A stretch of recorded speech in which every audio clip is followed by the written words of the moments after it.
পৃথিবীর অন্যতম শ্রেষ্ঠ ধনী মহিলা রানী এলিজাবেথ, তার কপালের মধ্যে একটা হীরক খণ্ড ছিল, নাম ছিল কোহিনূর। ৩,৫০০ কোটি মার্কিন ডলার তার দাম। বাংলাদেশের টাকা ভাঙ্গাইয়া ১,০০০ টাকার নোট দিয়ে বস্তা বাঁধতে যদি আপনাদের মাথায় দিয়ে দেওয়া হয়, নিয়ে সারতে পারবেন না, এত টাকা দাম। ৭০ বছর একজন নারীর কপালের মধ্যে হীরকখণ্ড শোভা পাইল। সে যখন মারা গেছে, বোন শুনিয়া যাও, কবর তারে খাতির করে নাই। কি কথা কন না কেন, ঠিক কিনা? এ নারী ছিল খ্রিস্টান, আল্লাহ খুদা মানত না, কবর তারে খাতির করে নাই, আজরাইল তাকে ছেড়ে যায় নাই, ১ মিনিট তার দেরি হয় নাই। পৃথিবীর সবচেয়ে বড় ডাক্তার থেকে বাঁচাইতে পারে নাই। কি কথা বলে ঠিক? পৃথিবীর সবচেয়ে বড় হসপিটাল থেকে বাঁচাইতে পারে নাই। পৃথিবীর দামি দামি খাবার তার যৌবন ফিরাইতে পারে নাই। পৃথিবীর দামি দামি বিছানা তার জীবন আর ফিরাই দিতে পারে নাই। ভাই বন্ধু আপনজনা, সঙ্গে তোমার কেউ যাবে না রে। ও তোর খালি হাতে একা পথে, বলেন খালি হাতে একা পথে যাইতে হবে মন বেরি। দেখ না মন ঝাঁক মারিয়ে দুনিয়াদারি। বাজান রে, মানুষ মরে যাওয়ার পরে ২৪ ঘন্টা পরে তার পায়খানার রাস্তা দিয়ে পোকা বের হয়। ওই পোকা প্রধানমন্ত্রী চিনে না, রাষ্ট্রপতি চিনে না, প্রধান সেনাপতি চিনে না, বিরাট বড় বিজ্ঞানী ডিসিএসপি ওসি কিছুই চিনে না। মানুষ মরে যাওয়ার সঙ্গে সঙ্গে পোকাটা বের হয়ে আসবে। ওই পোকা সারা শরীরে ছড়াই যাবে, দুর্গন্ধ হবে। ওই পোকা ইমাম মুসল্লি চিনে না, ধনী দরিদ্র চিনে না, সারা শরীরে ছড়াই যা গন্ধ ছড়াইতে থাকবে। প্রাণের বিবি ৪০ বছর একসঙ্গে সংসার হলো, স্ত্রী বলবে তাড়াতাড়ি কবরে নিয়ে যান।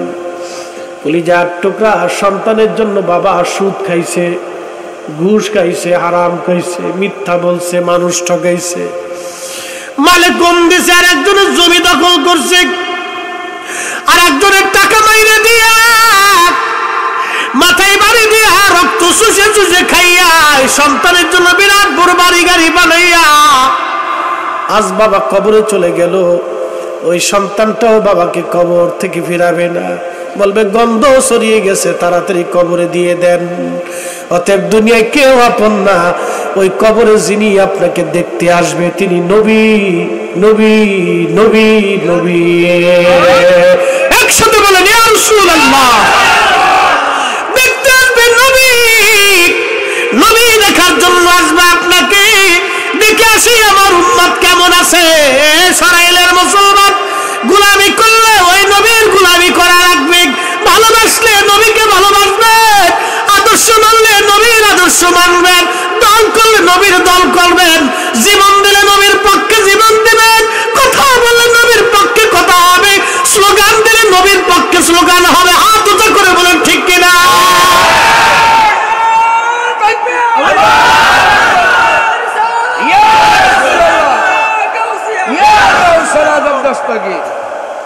এক ইহুদি নবীর বাড়ি আসছে মেহমান হয়ে। আল্লাহর নবী ইহুদিকে সুন্দর করে আপ্যায়ন করলেন। সুন্দর করে আপ্যায়ন করার পরে রাহমাতুল লিল আলামিন আপ্যায়ন করলেন, বিছনা করে দিলেন, রাত্রিবেলা ঘুমাইছে। এমন খাবার খাইছে ইহুদি, খাইছে তো খাইছে, ঢক মতো খাইছে, কিন্তু রাত্রিবেলা তার পেট অসুস্থ হয়েছে, ফুড পয়জন হয়েছে। রাত্রিবেলা বিছানা, বাথরুম না পেয়ে বিছানার মধ্যে সে বাথরুম করে দিচ্ছে। ইহুদির চিন্তা, আমি এই মেজবানের বাড়ি খাইলাম, এই বাড়িতে আমি ঘুমাইলাম, তার বিছানা নষ্ট করলাম, সকালবেলা যদি দেখে তা আমাকে কি বলবে, আমি চলে যাই। অন্ধকার থাকতে থাকতে ইহুদি পালায়ে চলে গেল, কিন্তু ভুলে তার তলোয়ারটা রেখে গিয়েছিল। ওই ইহুদি এবার চিন্তা করলো আমি তো ছেলে আসছি কিন্তু তলোয়ার রেখে আসছি, আমার দামি তলোয়ার, এই তলোয়ার হারাইলে তো যাক লোকটা না হয় আমাকে নয় থাপ্পড় সপ্পড় ঘাড় কিল ঘুষি মারবে, বাঁকা জাকা করতে পারে, এর চেয়ে বেশি কিছু না। এসে দেখতেছে যে বাড়িতে খাবার খাইছে রহমাতুল লিল আলামিন নিজ হাতে ইহুদির বিছানা পরিষ্কার করে পানি দিয়া। আল্লাহু আকবার। ইহুদি ডাক দেয়া বলেন ইয়া রাসূলুল্লাহ ইয়া হাবিবাল্লাহ, নবী গো আপনি কেন এই ময়লা পরিষ্কার করেন? আল্লাহর নবী ডাক দেয়া বলেন মেহমান তোমাকে সারা রাত আমি কষ্ট দিয়েছি, খাবার দিয়ে চলে গেছি, রাত্রিবেলা তুমি কষ্ট পেয়েছো, তোমাকে আমি খোঁজ নিতে পারি নাই, মেহমান তোমার কষ্ট হয়ে গেছে, তুমি মাফ করে দাও। আল্লাহর নবী উল্টা মাফ চায়, তুমি ক্ষমা করো, মেহমান হিসেবে তোমাকে আমি যত্ন নিতে পারি নাই। এই সেই নবী, মহান চরিত্রওয়ালা নবী, এই নবীর চরিত্র নিয়ে মাঝে যারা কথা বলবো ওদের জন্যই ভেজাল কথা বলেন, ঠিক কিনা? সন্দেহ সন্দেহ কল্পনা করতে পারবেন এত সুন্দর চরিত্রওয়ালা নবী। ইহুদি ডাক দেয়া বলেন ইয়া রাসূলুল্লাহ আমার আর বুঝার বাকি নাই, আপনি দয়া করে আমারে কালেমা পড়ে দেন, লা ইলাহা ইল্লাল্লাহু মুহাম্মাদুর রাসূলুল্লাহ সাল্লাল্লাহু আলাইহি ওয়াসাল্লাম। ইহুদি সাথে সাথে কালেমা পড়ে মুসলমান হয়ে গেলেন সাথে সাথে। আর এক ইহুদি আসছে মসজিদের ভিতরে লুঙ্গির কাপড় উঁচে করে পেশাব করতেছে মসজিদে নববীতে। যেই মসজিদে 1 রাকাত নামাজ পড়লে 50,000 রাকাতের সওয়াব, ওই মসজিদের মধ্যে ইহুদি লুঙ্গির কাপড় উঁচে করে ঘুরে ঘুরে পেশাব করে। কত বড় শয়তান চিন্তা করতে পারছে। সাহাবীরা ধমক দিচ্ছে এই করো কি? আল্লাহর নবী বললেন সাহাবীরা থামো, তারে পেশাব করতে দাও। একবার জোরে বলা যাবে মারহাবা। দেখেন তাকে পেশাব করতে দাও, ঠেকায়ও না। ইহুদি মন মতো ঘুরায় ঘুরায় পেশাব করছে। পেশাব তো সারাদিন করতে পারবে না, যা আছে তা শেষ। আল্লাহর নবী সাহাবীরা বলে ইয়া রাসূলুল্লাহ ইহুদি পেশাব করলো আমাদের মসজিদে, বাধা দিলেন না, ঠেকাইতে বললেন না, বাধা দিতে গেলাম আপনি আমাদেরকে নিষেধ করলেন। আল্লাহর নবী বললেন সাহাবীরা তোমরা ওই পেশাব ধুয়ে পানি দিয়ে পরিষ্কার করে মসজিদ পরিষ্কার করে দাও। ইহুদি এবার জিজ্ঞেস করলো ইয়া রাসূলুল্লাহ আপনার মসজিদে পেশাব করলাম আপনার সামনে, আপনি বাধা দিলেন না কেন, কারণ কি? আল্লাহর নবী বলেন ইহুদি তুমি পেশাব করার সময় যদি তোমাকে বাধা দেয় তাহলে তোমার কষ্ট হবে, তুমি ব্যথা পাবা। আল্লাহু আকবার।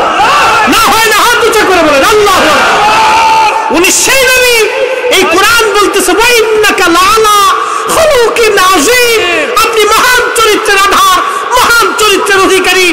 নবীর মসজিদে পেশাব করলে ইহুদি ধমক দিলেন না, থাপ্পড় মারলেন না, গাল দিলেন না, পেশাব করতে নিষেধ করলেন না, উল্টা সাহাবীদেরকে বললেন পেশাব পরিষ্কার করে সাফ করে পরিষ্কার করে দাও।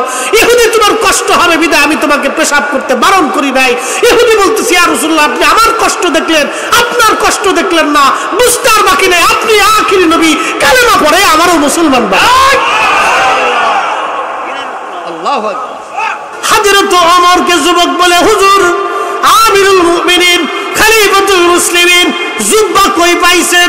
জুব্বার আগে হিসাব দিয়ে খুতবা আপনি দিবেন। সুবহানাল্লাহ বলা যাবে? এটার নাম জবাবদিহিতা। কি জবাবদিহিতা? যদি জবাবদিহিতা বন্ধ হয় তখন সমাজ নষ্ট হয়ে যাবে। জবাবদিহিতা, এটার নাম ইসলাম। আল্লাহর নবী সাহাবী হযরত ওমর বেজার হলেন না। হযরত ওমর রাদিয়াল্লাহু আনহু বললেন যুবক তুমি সুন্দর প্রশ্ন করেছো, তোমার অধিকার আছে। যতদিন পর্যন্ত এইরকম মুসলমানদের মধ্যে যুবক থাকবে হকের পক্ষে কথা বলবে, ততদিন মুসলমান কুফফারদের কাছে পরাজিত হবে না। একবার জোরে বলা যাবে কে মারহাবা। হযরত ওমর বললেন যুবক রে সত্য বলেছো তুমি, বাইতুল মালের দেওয়া কাপড় দিয়ে আমার জুব্বা হয় না। আমার ছেলে আব্দুল্লাহ ইবনে ওমর, সেও বাইতুল মাল থেকে কিছু কাপড় পেয়েছিল। তা আমার ছেলে আমাকে বলল, আব্বাজান আপনার একার কাপড় দিয়ে জুব্বা হবে না, অতএব আমার কাপড় এবং আপনার কাপড় অ্যাডজাস্ট করে আপনাকে জুব্বা বানাই দেই। আমার ছেলে তার কাপড় আমাকে হাদিয়া দিয়েছে, ওই কাপড় দিয়ে আমি 2 কাপড় দিয়ে জুব্বা বানাইছি। একবার জোরে বলা যাবে কে মারহাবা। ইসলাম খলিফাতুল মুসলিমিন জবাবদিহিতা কত সুন্দর চিন্তা করতে পারছে। আর আমার দেশে ওই কি বলে বিরিয়ানির ভিতরে বিষ মিশিয়ে, ঢাকার যে নাম করা করা বিরিয়ানি আছে, এর ভিতর কি মিশে জানেন? কি মিক্সার দেয়, খুব টেস্ট লাগে, কিন্তু এদের ভিতর সব মারাত্মক পয়জন। একবার ওই যে ভুক্ত অধিদপ্তর ধরছে, তা আমি মোবাইলে দেখতেছি এখন এই অফিসার কয় যে তা আপনারা যে রং এই কালার এই মেডিসিন দিলেন এই বিরিয়ানি স্বাদ হওয়ার জন্য, তা আপনাদেরকে আজকে বিরিয়ানির ভিতরে ভাজাই দিয়ে আপনারা খান। কয় না, তা খাবো না। যদি আপনারা না খান তো মানুষকে কি করে খাওয়ান? তাহলে আপনারা মানুষ হলেন কি করে? কি কথা বল না কেন? শিয়াল কুত্তার চাইতেও খারাপ, শিয়াল কুত্তার চাইতেও খারাপ। শিয়াল কুত্তারও একটা আইন আছে, ওরা কিন্তু আল্লাহর আইন মেনে চলে। ওরা শিয়াল কুত্তার চাইতেও খারাপ। কত নিকৃষ্ট মানবেরা শিশুদের খাবারের মধ্যে বিষ দেয়, বাজান ফলের মধ্যে বিষ দেয়, এত পরিমাণে ফরমালিন, মাছের মধ্যে ফরমালিন দেয়। এই যে মুরগিগুলি মরে যায়, ব্রাহ্মণবাড়িয়া থেকে মুরগা ঢাকায় যেতে যেতে মারা যায়। মারা যাওয়ার পরে কিছু মুরগা হোটেলে সকালবেলা চলে যায়, মরা মুরগি কম দামে কিনে নিয়ে এরা হোটেলে চালাই দেয়। 2টা পয়সার জন্য এরা মানুষকে হারাম খাবার খাওয়ায়। ওরা শিয়াল কুত্তার চাইতেও নিকৃষ্ট জানোয়ার। ঠিক কিনা? আমি নবী না মানিলাম, কি যে ভুল করিলাম। বলেন, নবী না মানিলাম, কি যে ভুল করিলাম। ভস্মে ঢালিলাম ঘি, মানুষ হইয়া ভবেতে আসিয়া মানুষের করিলাম কি। মানুষ হইয়া ভবেতে আসিয়া মানুষের করিলাম কি। গ্রামে গঞ্জে বহু জায়গা কুফরি হয়, তাবিজ হয়, কবজ হয়। কি কথা কর না কে হয় না? আর একজনের ক্ষতি করার জন্য ঘরের উঠানে তাবিজ গাইলে দেয়, বাজান করে বান মারে, জাদু টোনা করে, বহুত কিছু। এগুলি হাবিজাবি আখা, আল্লাহ তাদের হেফাজত করুক। এই যারা এই কুফরি কালাম করে, কুফরি করে, ওরা কাফের, ওরা মুসলমান হতে পারে না। কথা বলেন ঠিক কিনা? সব কয়টা বেঈমান। মুসলমান হয়েছে কে? আর একজনের ক্ষতি করার জন্য তাবিজ করে, কবাজ করে। সি সি সি, মুসলমান কত নিকৃষ্ট দরওয়াজায় চলে গেছে। আল্লাহর নবীর ক্ষতি করার জন্য নবীজিকে জাদু করা হয়েছিল। কুয়ার মধ্যে 11টা চুল গিরা মেরে ফেলে দেওয়া হয়েছিল। এরপরে সূরা নাস আল্লাহ পাক নাজিল করলেন। আহা, রাসূলকেও ক্ষতি করার জন্য যারা জাদু করেছিল, নবীর উম্মতের ক্ষতি করার জন্য যারা জাদু করে, ওরা কাফেরদের চাইতেও নিকৃষ্ট বেঈমান। কথা কয় ঠিক কিনা? মানুষ তো হাজার হাজার, কিন্তু মানুষ আছে কয়জন? মিথ্যা না বললে মানুষের পেটের ভাত হজম হয় না, গালি ফায়সা কথা না বললে হজম হয় না, মানুষ না ঠকাইলে ভালো লাগে না। কি কথা কন না কে? সমাজটা এখন এইরকম। বৌমা শাশুড়িকে দেখতে পারে না, শাশুড়ি বৌমাকে দেখতে পারে না। আহা, কি কঠিন অবস্থা চলতেছে আজ। সবাই আর স্বার্থের পাগল হয়ে গেল, দুনিয়ার পাগল। এই জন্য আল্লাহর নবী বলতেন, উম্মত তোমরা শিরিক করবে আমার তেমন ভয় হয় না, কিন্তু আমি ভয় পাই দুনিয়া পাইয়া আল্লাহ রসুল তোমরা ভুলে যাবা। দুনিয়ার সম্পদ অর্জনের প্রতিযোগিতা তোমরা আল্লাহ রসুল তোমরা ভুলে যাবা, আল্লাহ থেকে জুদা হয়ে যাবা, কোরআন থেকে জুদা হয়ে যাবা। আজকে যার যত টাকা হয় সে তত দিন ও ইসলাম থেকে তত দূরে চলে যায়। কি কথা বলে ঠিক কিনা? যার যত ক্ষমতা হয় সে ইসলাম থেকে তত দূরে চলে যায়। সে মনে করতেছে টাকাই তার জীবন, সেভাবেই টাকাই তাকে মুক্তি দিবে, সেভাবেই টাকাই তাকে বাঁচায় রাখবে। না না না, আল্লাহর কসম করে বলি, আল্লাহর কোরআন বলে, কুল ইন্নাল মাউতাল্লাযী তাফিরুনা মিনহু ফাইন্নাহু মুলাকিকুম। হুজুর আপনি আমার বান্দাদেরকে জানান, সমুদ্রের গভীরে পালাক না কেন, সপ্তম আসমানে পালাক না কেন, আমার বান্দা যেখানেই লুকাক না কেন, মরণ তার সাথে মোলাকাত করবে, মরণ তার সাথে মোলাকাত করবে, মরণ তার সাথে মোলাকাত করবে। আল্লাহর কোরআন বলে, ওয়ালাই ইউআখিরাল্লাহু নাফসান ইযা জাআ আজালুহা।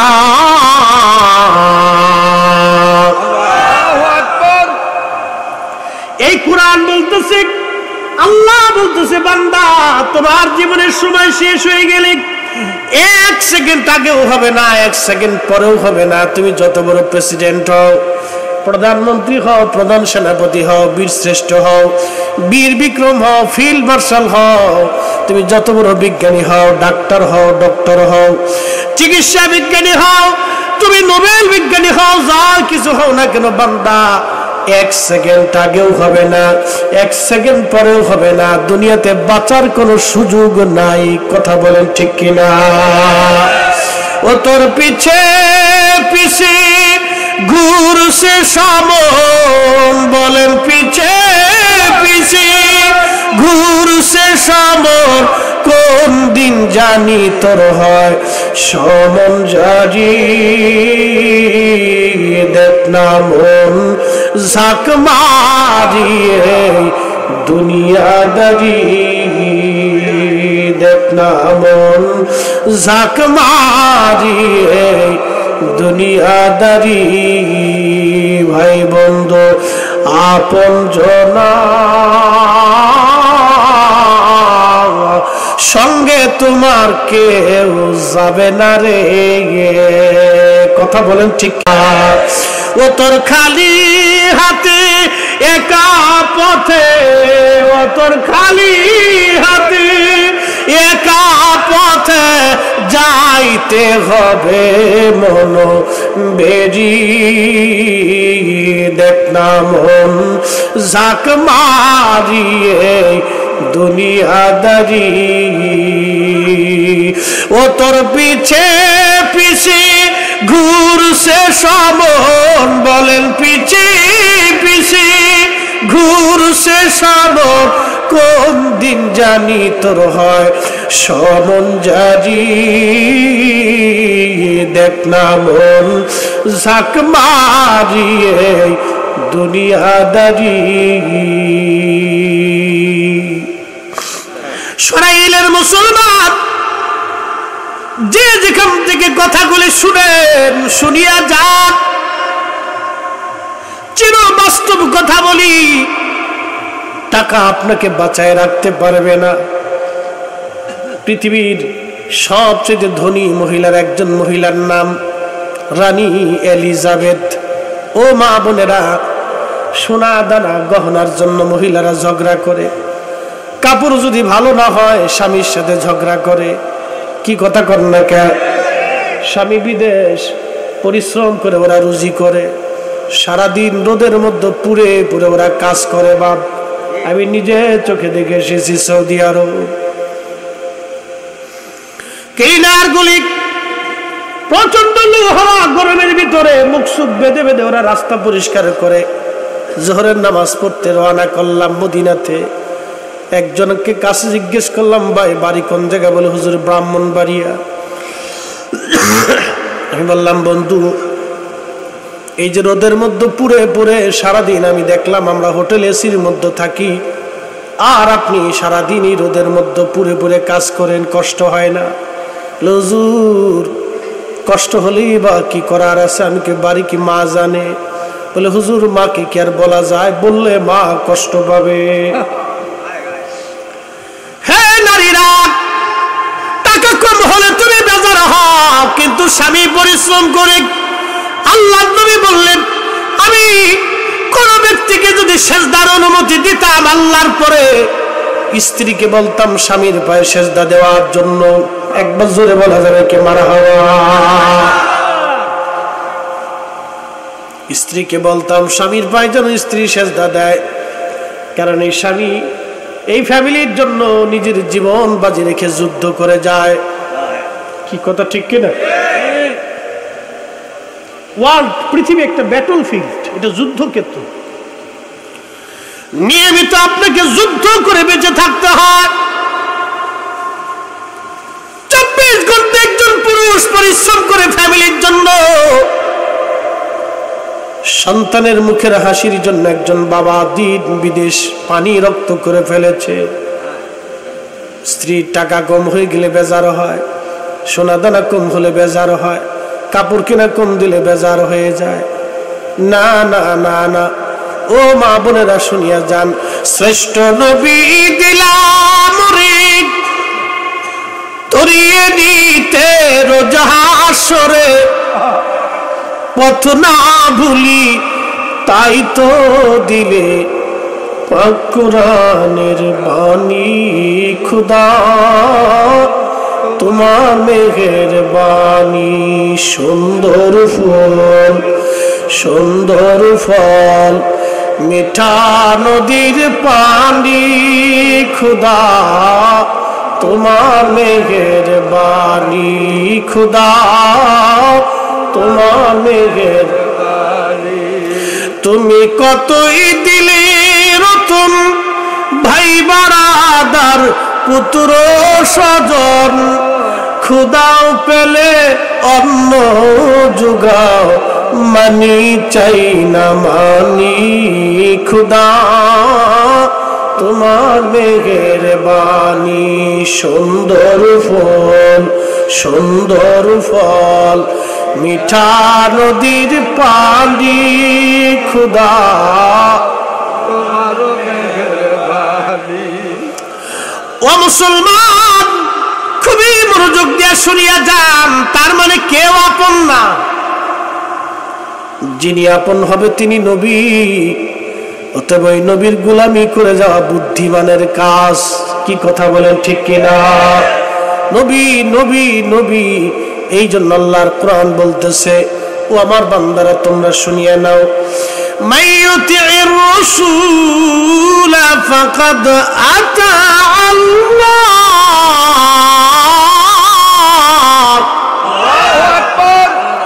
এই কোরআনে আল্লাহ নিজে বলতেছে, বান্দা নবী মানলে আল্লাহ মানা হয়। সুবহানাল্লাহ সুবহানাল্লাহ। এই কোরআনের 40 জায়গায় আল্লাহ নামের পরে নবীর নাম না হয় না? আরো জোরে। কোরআন আমার হাতে, 40টা জায়গায় আল্লাহ নামের পরে নবীর নাম।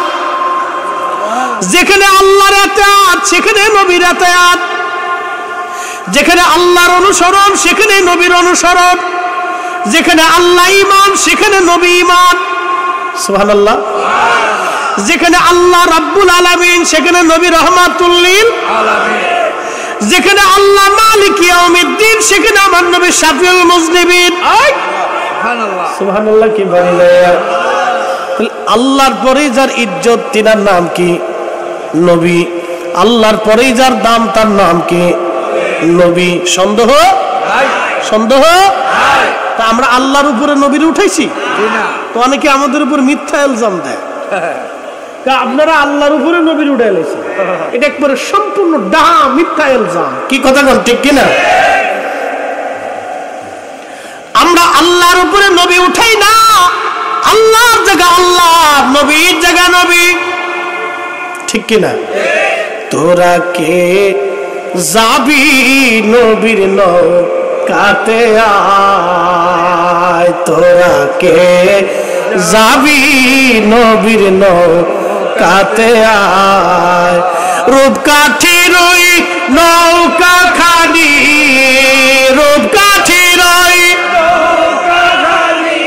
নাহি ডুবার ভয়, তোরা কে যাবি নবীর নৌকাতে আয়। নবী না মানে যারা মহাহেদ কাফের তারা এ দুনিয়ায়, কথা কণ্ঠে কেনা সন্দেহ? কুরআন বলে আল্লাহ মানার পরে নবী মানো, আল্লাহর উপরে ঈমান আনার পরে নবীর উপরে ঈমান আনো। লিতুমিনু বিল্লাহি ওয়া রাসূলিহি, আমি আল্লাহর উপরে ঈমান আনো, আমার নবীর উপরে ঈমান আনো। কুরআন বলে আতিউল্লাহ ওয়া আতিউর রাসূল, আমি আল্লাহ মানার পরে নবী মানো। কিন্তু সব কথা বলার পরে আল্লাহ একটা জায়গায় ডিসিশন দিয়ে দিছে, এ আমার বান্দারা, ও আমার বান্দারা, ও আমার বান্দারা, ও আমার নবীর উম্মতেরা, ও আমার আখিরি নবীর উম্মতেরা, তোমাদের জন্য একটা মেসেজ, মাইয়ুতি রাসূলা ফাকাদ আতা আল্লাহ।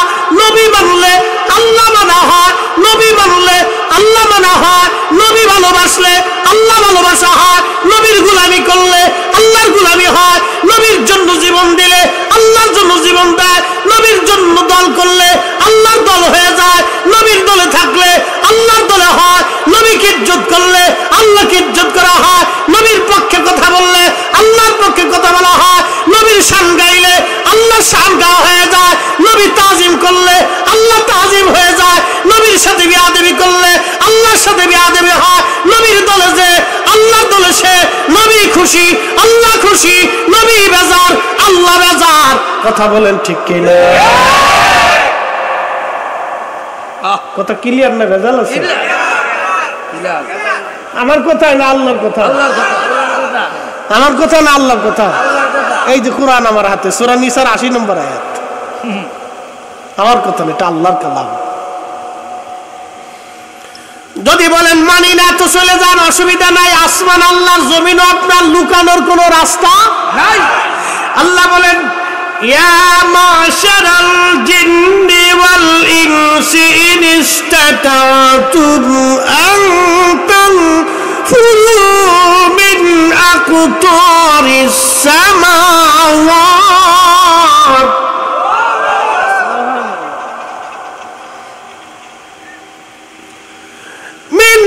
قطار السماوات والأرض فانفروا لا تنفرون إلا بسلطان। الله أكبر। কার কালাম? আল্লাহর কালাম। يا معشر الجن والإنس, রাজিদ ও মানুষ, ইয়া মাশারাল জিন্নি ওয়াল ইনসি ইন ইসতাতাতুম আন তানফুযু মিন আকতারিস সামাওয়াতি ওয়াল আরদ। হে মানুষের জিন, তোমরা যদি পারো আমি আল্লাহর সীমানার বাহিরে, আমি আল্লাহর সালতানাতের বাহিরে, রাজত্বের বাহিরে, আসমান জমিনের বাহিরে যদি চলে যাও, আমি আল্লাহর আইন যদি ভালো না লাগে, আমি আল্লাহর কথা যদি ভালো না লাগে, আমার নবী যদি ভালো না লাগে, তো চলে যাও বাংলাদেশের এক নাস্তিক হারামজাদা, নাম আসাদ নূর, বলতেছে রাসূলুল্লাহ মরুর ডাকাত। আমরা মনে করি ও কুলাঙ্গার সন্তান, ও মায়ের অবৈধ সন্তান, ওর জন্ম ঝোড়ে জঙ্গলে অবৈধভাবে হয়েছে।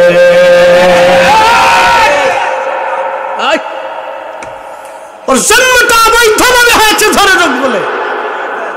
কত বড় ডাকাত, বলতেছে রাসূলুল্লাহ মরুর ডাকাত ছিল।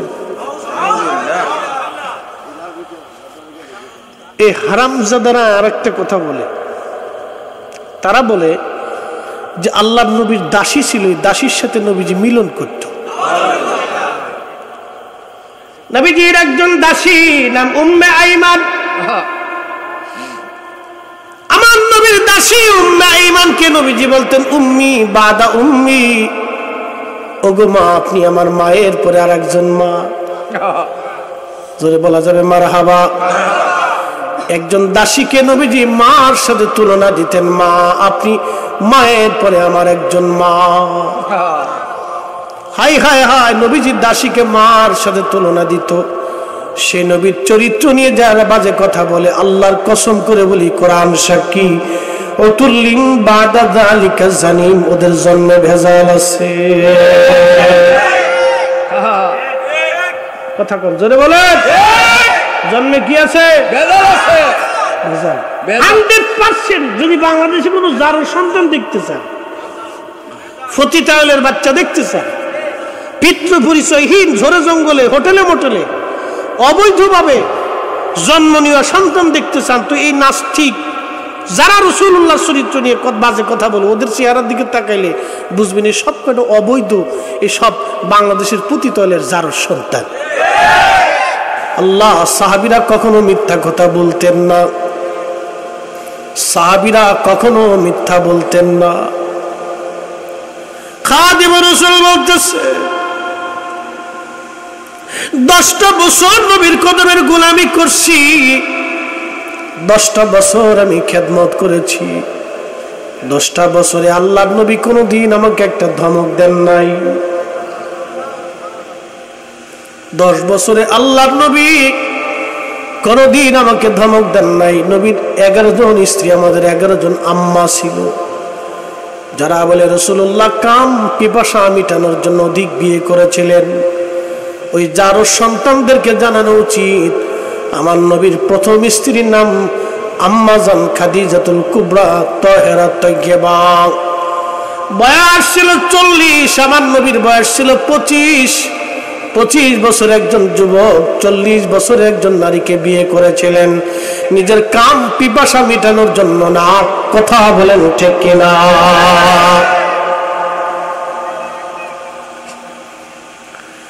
কি সুন্দর জীবন রাসূলের! আল্লাহ কোরআনে বলেন, মা ইন্নাকা লাআলা খুলুকিন আযীম।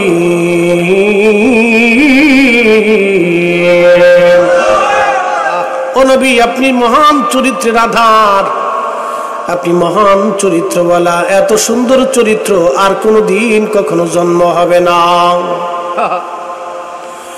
এত সুন্দর চরিত্রওয়ালা নবী, এত সুন্দর চরিত্রওয়ালা, হাই হাই, এত চমৎকার চরিত্রওয়ালা নবী কোনোদিন আর কোন পুরুষ, কোন নারীর জন্ম হবে না। এত সুন্দর চরিত্রওয়ালা। রাস্তা দিয়ে হেঁটে যাওয়ার সময় ছোট্ট বাচ্চাকে নবী আগে সালাম দিতেন। আহা, কোনদিন কোন অপরাধী, কোনদিন কোন মেহমান তার থেকে জুদা হন নাই। সরাইলের মুসলমান হযরত আবু যর গিফারির বিবি কাঁদে আর বলে, স্বামী, কে আপনার জানাজা পড়াবে, কে আপনার কাফন দিবে, কাফনের কাপড় কোন জায়গা পাবো হে স্বামী আমার? আবু যর গিফারি রাদিয়াল্লাহু আনহু বললেন, বিবিরে, চিন্তার কারণ নাই, আমার মাসুক, আমার মাসদুক, আমার রহমতের নবী আমাকে বলেছেন আমি বাঁচবো একা, মরবো একা, কিন্তু জানা যায় আমার বহু লোক হবে। সুবহানাল্লাহ না, আরো জোরে বলেন সুবহানাল্লাহ। দেখেন সাহাবীরা নবীর কথা কিভাবে বিশ্বাস করতেন। নবীজির দরবারে সাহাবীরা, নবীজি সাহাবীদেরকে যদি জিজ্ঞেস করতেন, এ সাহাবীরা, তোমরা কি এটা সম্পর্কে জানো? কবরে কি হয় তোমরা জানো? আসমানে কি হয় তোমরা জানো? সূর্য কি করে তোমরা জানো? প্রকাশ্য অপ্রকাশ্য, অতীতে বর্তমানে ভবিষ্যতে, জান্নাতে জাহান্নামে, কবরে, দুনিয়ার ভিতরে, উপরে নিচে, এক বাক্যে, ওপেনে গোপনে, হাজারে গায়েবে, শাহেদে গায়েবে, উপস্থিত অনুপস্থিতে, অতীতে বর্তমানে ভবিষ্যতে, আসমানে, সপ্তম আসমানে, জমিনের নিচে, কবরের ভিতরে, আখিরাত, দুনিয়া, কবর, আসর, যে কোনো বিষয়ে সাহাবীদেরকে নবীজি প্রশ্ন করলে সাহাবীরা একটা জবাব দিতেন, আল্লাহু ওয়া রাসূলুহু আ'লাম। আল্লাহ জানে, নবী জানে। আরো জোরে, আরো জোরে। কে জানে?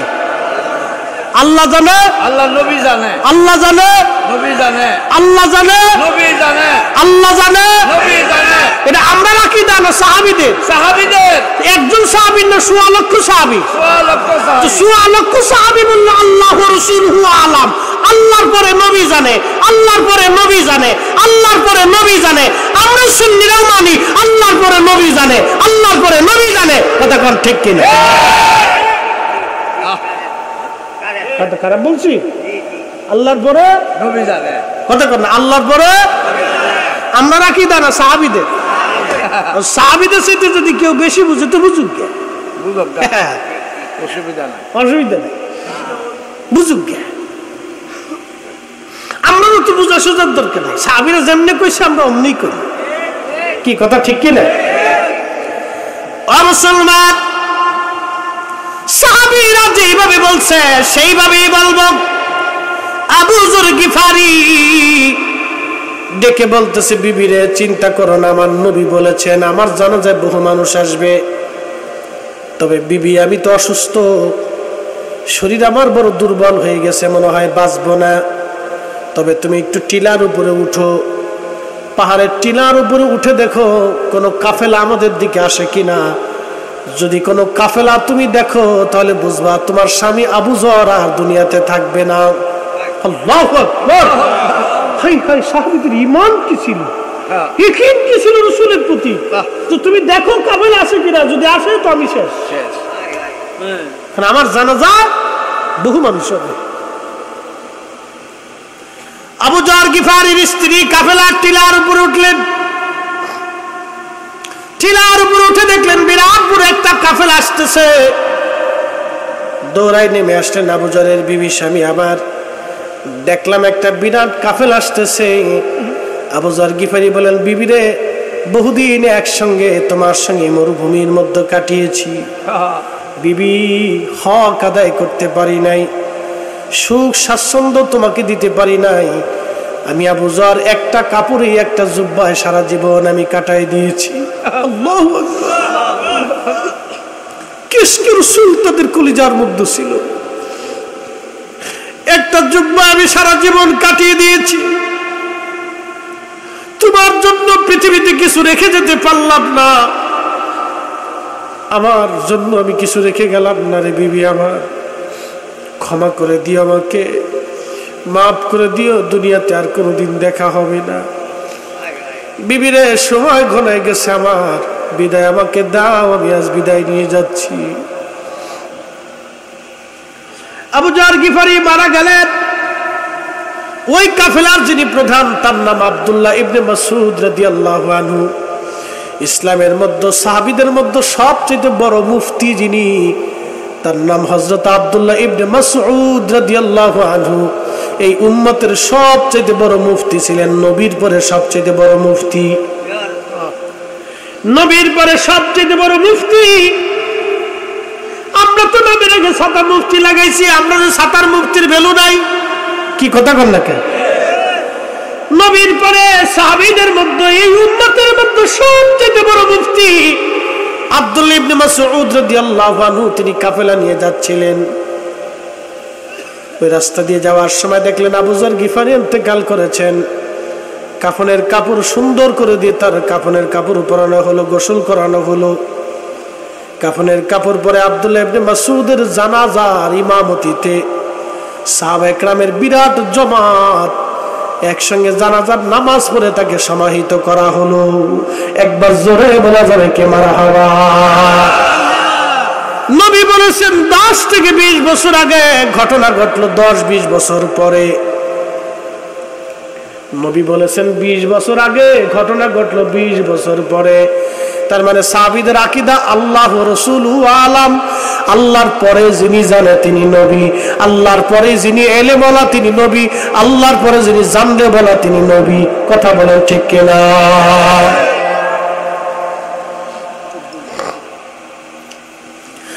আল্লাহর পরে যিনি জানলে ওয়ালা তিনি নবী, আল্লাহর পরে যিনি এলেম ওয়ালা তিনি নবী। এই নবীর চরিত্র নিয়ে যারা বাজে কথা বলে, বাজার ওদের কপাল পুড়ে গেছে, ওদের কপাল পুড়ছে রে, ওদের কপাল পুড়ছে। আল্লাহ ওদের হেদায়েত করুক। সবাই দোয়া করে বলেন আমিন। ও বাজার, একটা মাসালা মনে রাখবেন, নামাজ পড়েন নাই, আল্লাহর কাছে ক্ষমা চান, আল্লাহ মাফ করে দিবে। রোজা রাখেন নাই, সেজদায় পড়েছেন, আল্লাহ ক্ষমা করে দাও, মাফ হয়ে যাবে। হজ করেন নাই, সেজদার মধ্যে পড়ে গেছেন, আল্লাহ মাফ করে দিবে। সদকা দেন নাই, সেজদায় পড়ে গেলেন, আল্লাহ মাফ করে দিবে। মিথ্যা বলেছেন, জেনা করেছেন, সেজদায় পড়ে যান, আল্লাহ ক্ষমা করে দিবে। কিন্তু আল্লাহর নবীর সাথে বেয়াদবি, আল্লাহর কোরআন বলে ও আমার নবী লা ইয়াগফিরাল্লাহু লাহুম, আল্লাহর কোরআন বলে হাবিব আপনি নবীর সাথে যারা গুস্তাখি করবে, বেয়াদবি করবে, আমি আল্লাহ ক্ষমা করব না, করব না, করব না, করব না, করব না। আনতাহবাতা আমালুকুম, তার নামাজ, তার রোজা, তার জিকির, তার ফিকির, তার ইবাদত, তার হজ, তার যাকাত, তার তাহাজ্জুদ কোনো কিছুই কবুল হবে না। আপনি নবীর সাথে যারা বেয়াদবি করবে, গুস্তাখি করবে, তার নামাজ, রোজা, জিকির, ফিকির, ইবাদত কিছুই মঞ্জুর হবে না। এই জন্য মদিনার ইমাম মালিক রাহমাতুল্লাহ আলাইহি 80 বছর সীমানার ভিতরে জুতা পরেন নাই, থুতু নিক্ষেপ করেন নাই, এবং পায়খানা পেশাব মদিনার হাউদের মধ্যে তিনি করেন নাই। একবার জোরে বলা যাবে মারহাবা। কত বছর? কত বছর? 80 বছর। 80 বছর। পায়ে ফুসকা পড়ে গেছে, ঘা হয়ে গেছে, রক্ত পড়ছে, তারপরে জুতা পরে নাই। বলে মরে যাবো, জুতা পরতাম না। বলে কেন? যে মাটির নিচে নবী ঘুমিয়ে আছে, আমি মালিকের সাহস কি করে হয় সেই মাটির মধ্যে জুতা পরবো? আল্লাহু আকবার। হ্যাঁ, আরো জোরে বলেন, আরো জোরে বলেন। দলিল দিছে? দলিল দেয় নাই। একটা দলিল, নবী যে জমিনের ভিতরে ঘুমা, ওই জমিনের মধ্যে আমি কিভাবে থুতু ফেলবো, পায়খানা পেশাব করবো, জুতা ভাই দিব? আমি মালিক, ইমাম মালিক ইবনে আনাসের দ্বারা এটা সম্ভব না। জীবন চলে যাবে, মরে যাব, তবে মদিনার হাউদের মধ্যে জুতা পড়তে পারবো না। আর একটু জোরে বলা যাবে সুবহানাল্লাহ। আর আমরা ইয়া নবী সালাম আলাইকে বলে দাঁড়াইলেই গুনাহ করে ফেলেছি, বিরাট বড় অপরাধ করে ফেলেছি। এই অপরাধের সীমানা নাই, অনেক বড় গুনাহ করে ফেলছি ভাই। অসুবিধা নেই, গুনাহ না আমার আমল নামায়, আপনার তো হইতেছে না। কি কথা কর নাকি? ও আমার গুনাহ নিয়ে আপনার চিন্তা করার দরকার নেই। বাঁচবো যতদিন, সালাম দেব ততদিন, বইয়া বইয়া না খাড়ায় খাড়ায়, তাজিমে না বেতাজিমে, তাজিমে যতদিন বাঁচবো ততদিন। কোরআন বলতেছে তুআজ্জিরুহু ওয়া তুআক্কিরুহু, ও নবী আপনাকে তাজিম করতে হবে, সম্মান করতে হবে, সাহায্য করতে হবে। একসাথে বলা যাবে মারহাবা। কোরআন বলতেছে ওয়ালিল্লাহিল ইজ্জাতু ওয়ালিরাসূলিহি ওয়ালিল মুমিনিনা ওয়ালাকিন্নাল মুনাফিক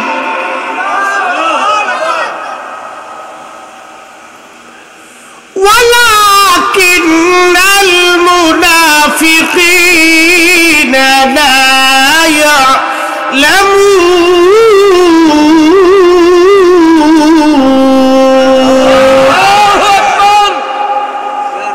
কালাম কার? আল্লাহ। কথা কার? ওয়ালিল্লাহিল ইজ্জাতু ওয়ালিরাসূলিহি। ও হাবিব, ইজ্জত, সম্মান, তাজিম ও তাকরীম আমি আল্লাহর জন্য, আমি আল্লাহর পরে আপনি নবীর জন্য। সুবহানাল্লাহ। আমি আল্লাহর পরে আপনি নবীর জন্য, হুজুর এরপরে আপনি মুমিন কামিলের জন্য, আমি আল্লাহর ওলি যারা তাদের জন্য। ওয়ালাকিন্নাল মুনাফিকিনা লা ইয়ালামুন। যারা মুনাফিক তারা বুঝে না, বুঝে না, বুঝে না। মুনাফিক বুঝে না, বুঝে না। এটা আমার কথা না, আল্লাহর কালাম। কালাম আল্লাহ, কালাম আল্লাহ। তো আল্লাহ পাক আপনাকে আমাকে যেন বুঝার তৌফিক দেয়, বলে না আমি আমিন। বেশি রাত করবো না। শারীরিক অসুস্থতা, জ্বর, ঠান্ডা, কাশি, দম আটকে আসতেছে, দম টানতে পারতেছি, তারপরও সার্ভিস 1.5 ঘন্টা হয়ে গেছে। মারহাবা বলা যাবে? একসাথে বলেন আল্লাহু আকবার। অনেকে ভাবছিল মানে হুজুর এই বৃষ্টি বাদলের দিনে ঘরের ভিতরে শুয়ে থাকি, আর দরকারটা। অনেকে আসে নাই, যারা আইছে তারা পাস। কি কথা কর নাকি? যারা আইছে তারা কি আমরা নবীর পক্ষে থাকলে নবীর ইজ্জত বাড়ে? দূর হইছে না উত্তর। আমরা রসুলের পক্ষে থাকলে নবীর ইজ্জত বাড়ে না আমরার ইজ্জত বাড়ে? আপনার ইজ্জত বাড়ে। আমরা পক্ষে থাকলেও নবীর ইজ্জত বাড়ে না, না থাকলেও কমে না। নবীর আল্লাহ হাবিবুল্লাহ বানাইছে তো বানাইছে, কি কথা করলাম? এই কোরআন কি আমরা বাপ দাদার কলবে নাজিল করছে? আল্লাহ রসুলের কালবে যেটা নাজিল হয়েছে তো হয়েছে। কোরআনে আল্লাহ যা কইছে তো কইছে, লা তাবদীলা কালিমাতিল্লাহ। আল্লাহ বলছে আমার এই কালামের কোনো পরিবর্তন সংযোজন বিয়োজন নাই। তো রহমাতুল লিল আলামিন নবীকে আল্লাহ বানাইছে, দ্বিতীয়ত আর কাউকে রহমাতুল লিল আলামিন কোরআন দিয়ে আল্লাহ সাবিত করে নাই। কি কথা বল, ঠিক কি না? তো আমরা রসুলের পক্ষে থাকলেও নবীর দাম বাড়ে না, না থাকলেও নবীর দাম কমে না, বরং পক্ষে থাকলে আমরার দাম বাড়ে। ব্যাং চিনেননি আপনারা? ব্যাঙে যখন মুতি, এটা কি ফায়ার সার্ভিসের মতো পানি বের হয়।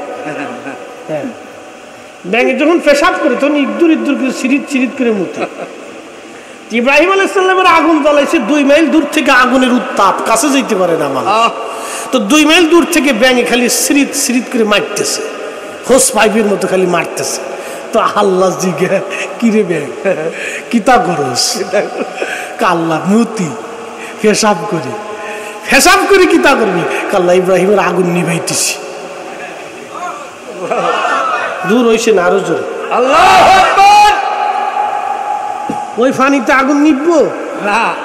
হ্যাঁ, আমরা ফুলা পানি যেমন এদা গাদা সেন্টারে খুলে ও স্যালো মেশিন স্টার্ট করে দিছে, ওর আর বসার টাইম নাই। কোনটা গাছ কোনটা কি ও তো দেখার ও মাইরি দিছে, স্যালো মেশিন চলতেছে। তা আমরা লাইফ ছোট গেলে এরকম স্যালো মেশিন আমরা বহুত স্টার্ট দিছি। এই বাচ্চা কাচ্চা এগুলি করে, কত ঘুমাই মেরে দিছি। মনে করছি তাল গাছের গোড়ায় মারতেছেন, ঘুমে তো উঠে দিই, বিছনা শেষ, কারবার হয়ে গেছে, বিছনা নাই।